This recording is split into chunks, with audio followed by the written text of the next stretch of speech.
Welcome to the Milsurf Mike channel. I know I said I was going to have my Remington Model 8 video out this week, but writing that is taking a little bit longer than expected. And I also have an intro idea in my head that I want to get just right before I try to film it and put it together. So that video is going to have to wait another week. So just to get out there and connect with you all, I'm going to do a short video here just showing off what I scored at a Militaria show yesterday. There's actually a small military show in Leavenworth, Kansas called the Leavenworth's Overlooked Militaria Collector Show. I wouldn't have even known about it unless I was in a Facebook Messenger group with Milsurp World. I'll leave a link to his channel below. He's also in the Kansas City area. But when I seen it, I was just kind of expecting uniforms, helmets, medals. That I wasn't expecting too many firearms to be there. But I still wanted to go because the millennial mayor in Kansas City is closing everything down again. So that means all the gun shows are going to be canceled. And all the counties around Kansas City, unfortunately, their health directors usually follow his lead. So even though I didn't get a chance to vote for the guy or vote against the guy, we still have to deal with his stupid edicts. So anyway, I figured that this would be the last show I get to go to for a while. And I am glad I went because I was pleasantly surprised how many Milsurp firearms that were there. And I believe there's actually more Milsurp firearms there than there was at the KCI gun show, the big gun show a couple weeks ago. So I'm just going to show you what I got there. Speaking of my Model 8, I actually picked up some 35 Remington ammo. This is kind of a mix and match, and then this is a vintage box of vintage ammo. I won't shoot this because I actually still have 3 or 4 boxes of the modern made 35 Remington. This is just good to this is kind of good to have for still pictures to go with the rifle. And if I ever sell the rifle, which I don't sell that much, I don't hardly ever sell unless it's to trade up in the collection. This is good to go with that. It's good vintage ammo to go with the vintage rifle. I also got some 8x56 ammo for the Mannlicher Steyr. I have a bunch of German-made ammo. I think this is actually Czech-made.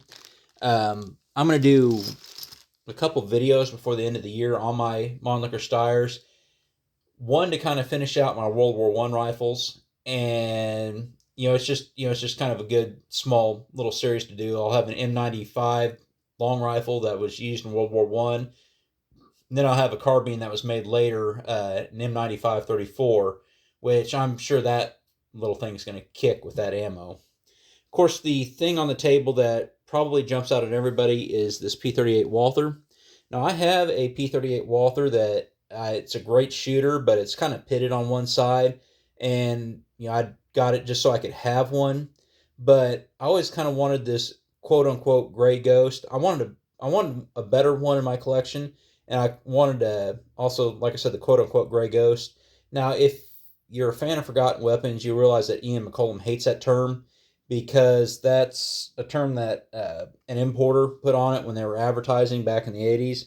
So that's where that term comes from. But basically, these are when the French overtook the Mauser factory in the end of World War II.